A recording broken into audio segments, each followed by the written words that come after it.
Hello, welcome to LaunchLeft, an intentional space for art and activism, a podcast, a label, a launchpad for left-of-center artists. My name is Rain Phoenix, and today's guest is Róisín Murphy with her new record, Róisín Machine.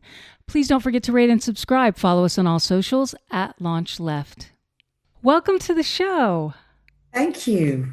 It's so lovely to have you. Your music is so joyful. We need that today and every day. Yeah, there's plenty of joy there. There's a lot of as well, but it's got the both sides. Yeah, it's great to dance to, which is what the joy part that I was mentioning makes you want to dance. And that brings, the heart bubbling, and that's a good thing. I've been dancing all my days. Yeah, that's my question. How did music find you? Like as a kid, what was the first time you were like, oh, this is going to save my life? Well, I was surrounded by music as a child, completely enveloped by it. People sang all the time. My father's generation, mother's generation, they seemed to be all really into music for starters. So we were around a lot of music, and my uncle was a great big musician in the area and had lots of bands and was a band leader and was pitch perfect. He played every kind of instrument, sang amazing.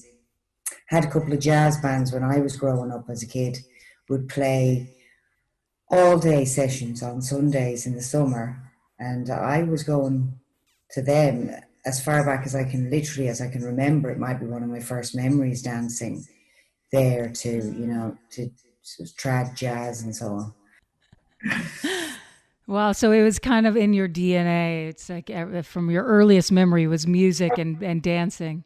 Like by osmosis, and they kind of like discovered I could sing, because of course I learned a song when I was 9, Don't Cry For Me, Argentina. And when I remember vividly standing in front of me, Nana and my Auntie Linda, my Uncle Jim, who was a musician, I remember them all going, oh, Jesus, she can sing, and then it was just hell on earth. Every time they had a few drinks, they would be running after me. Can we talk a little bit about your new record? Róisín Machine, yeah. To have an album in the old days, and then you tour it for a year and a half or 2 years, and then you do another album, take as long as you like. And everything took longer, and everything was more seasonal and blocky, and now everything is all at once. It's 10 years in the making, I heard. Is that right? Like, you said you used to have a schedule, but this one took a little longer, right? Or you let it just find its own way? Well, I think the way to put it is that it was an idea fully formed 10 years ago, and it was been on the boil and then off the boil and on the boil again and off the boil for a while. And we did have quite a lot to achieve after we signed it as an album project. We'd had already out Simulation 10 years ago, which is on the album, slightly different. Everything is slightly different on the album to any other version that you might find elsewhere, of which there are many, and all the versions are part of the story. The album's only one facet of the story of this project. The remixes are really important too. Anyway, so there was Simulation, and then a few years later we put out Jealousy. Love that song, yeah. And then there was a big gap whereby I fell in love with an Italian producer, and I made some Italian music just out of the love of that. And out of that, I started to work with an old colleague who was my musical director all live, and also did loads of string arrangements for Moloko. It was in Moloko, essentially, Eddie Stevens. I found out, having asked him to help us on the Italian thing, that he was a brilliant producer in the meantime. Since I'd stopped touring, he'd become a producer. And so then my kids went away for 4 weeks, and we made 2 albums together. So that took about a while to come out, scheduling-wise, I'm still, many people ask me to write songs for them, and I'd love to. And I say, I can go in and write the song for you, but where are we going to put it in the release schedule? Because I've got so much backed up already. And then anyway, so all that stuff happened in the interim, and then another project came along where I was desperate to work with a guy called Maurice Fulton for years, and Maurice is the kind of character that I knew when he said he was ready, I had to drop everything and go and do it. I always ask two questions. I asked the first, which is how did music find you? And the second one I like to ask is, what is your form of activism, or what ignites, the part of you that fights for something, and how does that translate into your music, or however you want to answer that basic question? Well, I mean, I do think there's something that I always talk about. That's, I guess, is my cause really, is that I was 15 when my family crumbled. My wonderful, amazing family, and we're both back together again since then, and everything else. Fantastic family, but they crumbled at that point, and my parents broke up, and we were in Manchester, and my mother went one way and my father went the other, and I didn't want to go with either of them, and I wanted to stay in my music scene. I didn't want to go back to Ireland, and I didn't want to go with my dad, and I wanted to stay with my friends, and I wanted to continue building the life I'd already started to build myself. I'd already started to make myself, and I was sure I wanted to stay. So I stayed with some friends, parents of my friend, with my friend Duncan, for a month or so, and then I turned 16. On the day I turned 16, the British government gave me housing benefit, and I had found myself a flat near all my friends, a few minutes walk to my sixth form college. It was just wonderful. It was like in a big old Victorian house, and you walked in the front door. My bedroom was there. It was a big Victorian high ceilinged room. I had a shared hallway with other people and a shared bathroom, big old bathroom. And then around the corner I had my sitting room, which had a circular orange sofa in it. And then the kitchen was there, and that went out on the most magnificent garden. And in the garden I had my own outside toilet, which was a disgrace to humanity. But anyway, it was the best place ever. And in that I became extremely independent, and something in me really crystallized. And I'll always be that 15-year-old girl that made that decision, even at the hardest times in my life. I go back to her. She was so strong. But she was very privileged to have had that from the British government, to have money every week, to have the housing benefit. This is now not possible. You can't get a housing benefit until I think you're 21 here. And so in my situation, I wouldn't have been given that independence and that space to put my own pictures on the wall and make my own home. And I went everywhere in Manchester, by the way. I went very dangerous places very regularly on the face of it. Nothing ever happened to me. Yeah. So an inner strength just kept building from that. And then by the time I walked into a record company when I was 20 years old, I was intimidating, and nobody fucked with me even from then, really. Obviously Bryden was quite intimidating as well. Very northern, from Sunderland, very quiet, man of few words. Fucking aye. And people didn't mess with him either. But they didn't mess with me, and I just really would, if I had to fight for anything, it would be getting that back for kids, because independence is what we're really taking away from children bit by bit from earlier on as well. I mean, obviously I had the kind of freedom as a child to come home from school and throw my bag there and go out and explore or be an exhibitionist or whatever it was that I wanted to do with myself. And our kids don't really have that so much anymore. And they also have to stay at home till they're 28 and 30 years old, and stuff like that. It's not healthy. So that was my greatest privilege I've ever had, and it's a privilege I'd like people to have.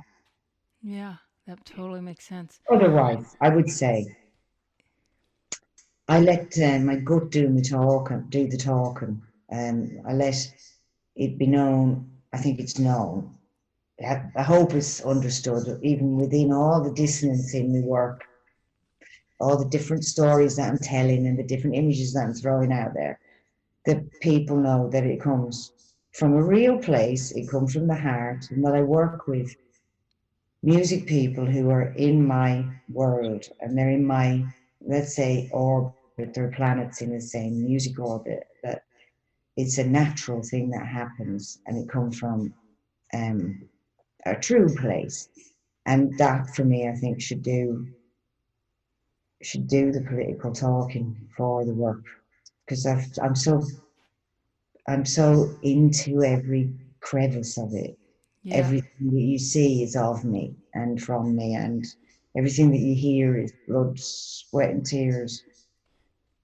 More of a collaboration than what you see. What you see is a lot what I've been the boss of. But in the music case, because if you have a beautiful piece of music or a great piece of music, you can kind of throw any image at it and it will sort of sing. You really started out at a good point in terms of making imagery if you've got good music Yep. first. Totally. So uh, I do have to be very humble, and I have to have a certain modesty about approaching these sort of maverick producers that I tend to go for. And I have to be really prepared to take a learning curve every time I take on a new collaborator. And it's a very deep collaboration with the music guys.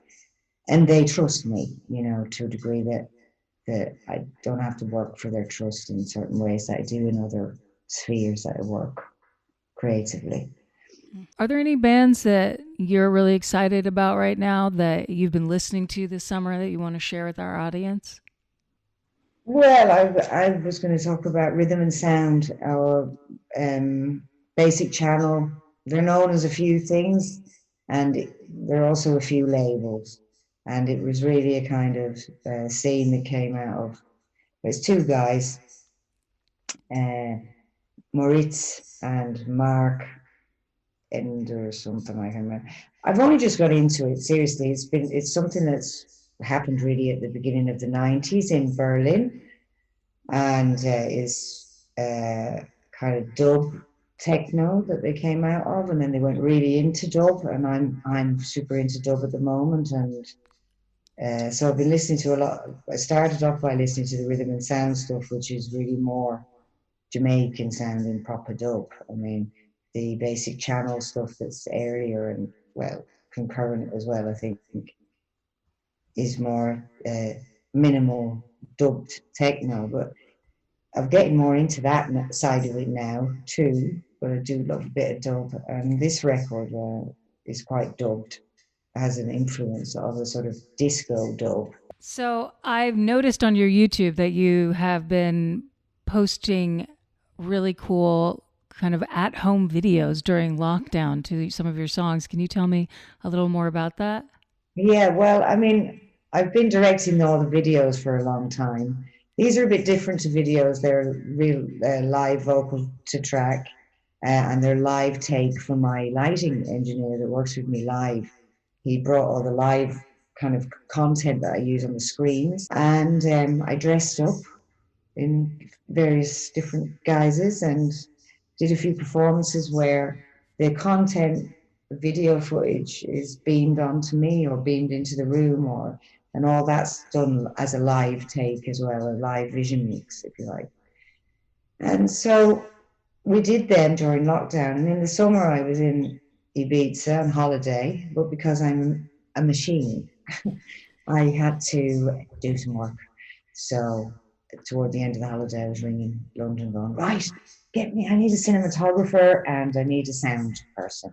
And basically I made two more live vocal, live performances, but I started to move the camera, and it's in the elements, it's in the wildness, it's in the sunset, it's in our home in Ibiza as well as the other one, which feels a bit more locked in again, but still it's outside, and it's there's horses and there's there's everything. I threw the book at it, and they're live performances, you know. So Such a they're great idea and next to so well done. Like really fun to watch, you know, and just like an inventive way to use the lockdown time. Róisín Machine. Get it? It's out. It's a real tongue twister. It is. It's hard to say. Thank you so much for being here. Thank you. Thank All you. right. Have a wonderful day. I feel my story is still untold.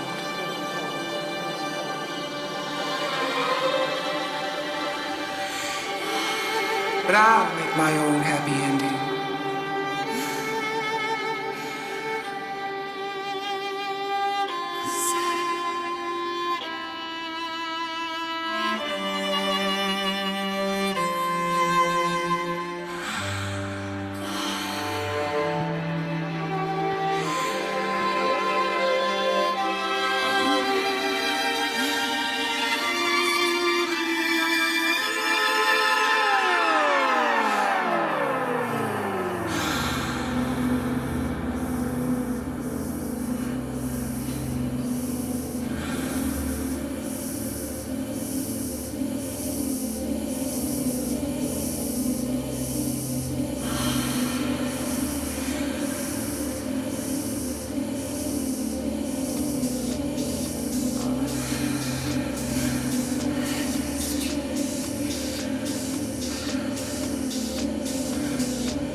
LaunchLeft aims to create an intentional space that highlights and empowers all artists for whom radical creativity is not a choice, but a necessity. LaunchLeft begins with music, but its ultimate aim is to launch left-of-center artists in all creative fields.